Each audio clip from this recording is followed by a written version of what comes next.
A violent hailstorm has brought traffic to a halt on one of Italy's main highways, injuring a number of people and smashing car windows.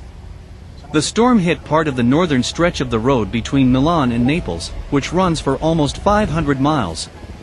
Hundreds of cars were pelted with hail, forcing drivers to pull up by the roadside and causing authorities to close part of the road for a short time. Footage broadcast by Italian weather channel Matteo Weather 24 showed vehicles with smashed windscreens stopped on the road as the storm passed. A number of people were hurt, mainly by glass shards from cracked windscreens, but no one is believed to be seriously injured. While hailstorms ravaged mainland Italy, forest fires forced at least 900 people from their homes in central Sardinia. France and Greece sent 4 planes to help put out the wildfires, which consumed around 20,000 hectares in the Italian province of Oristano.